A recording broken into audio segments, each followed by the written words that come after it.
PV వర్ధంతి సందర్భంగా necklace రోడ్లోని పీవీ ఘాట్లో అన్ని పార్టీల నాయకులు నివాళి అర్పించారు. పీవీ ఘనతని ప్రముఖులు గుర్తు చేసుకున్నారు. ఈ సందర్భంగా కొందరు నేతలు చేసిన కామెంట్లు పొలిటికల్ చర్చకు దారితీశాయి.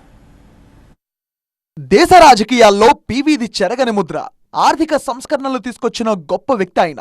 ఇవాళ ఆయన వర్ధంతి కావడంతో నేతలంతా నివాళులర్పించారు. తెలంగాణలో రాజకీయాలను కొందరు భ్రష్టు పట్టిస్తున్నారని అన్నారు కేంద్ర మంత్రి కిషన్ రెడ్డి. కొంతమంది నాయకులు దిగజారి మాట్లాడుతున్నారని చెప్పారు.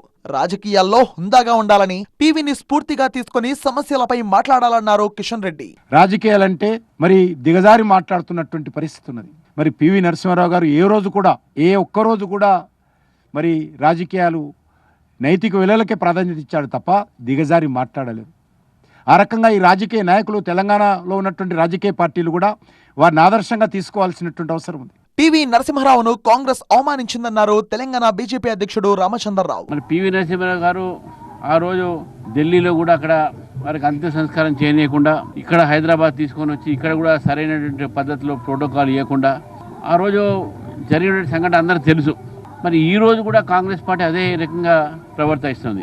వల్లభాయ్ పటేల్, పీవీ లాంటి వాళ్లను అడ్డం పెట్టుకుని రాజకీయంగా లబ్ధి పొందేందుకే కొందరు ప్రయత్నిస్తున్నారని పొన్నం విమర్శించారు. సర్దార్ వల్లభాయ్ పటేల్ని కానీ, పివి నరసింహారావు గారు కానీ ఇట్లా రాజకీయంగా కొంత నాయకత్వాన్ని కాంగ్రెస్ పార్టీ పుట్టుకతో సహా మరణం దాకా కాంగ్రెస్ పార్టీకి సంబంధించి వివిధ హోదాల్లో కాంగ్రెస్ పార్టీ ద్వారా పొందినటువంటి వాళ్ళ జీవన స్థితిని మేమేదో చేసినామని చెప్పుకొని వాడుకొని రాజకీయం చేసే ప్రయత్నం చేస్తున్నారు. వారిని ఈ దశలో రాజకీయాలకు వాడుకోవడం మంచిది కాదు. పీవీ లాంటి గొప్ప నాయకుడిపై రాజకీయం తగదన్నారు మాజీ మంత్రి పొన్నాల లక్ష్మయ్య.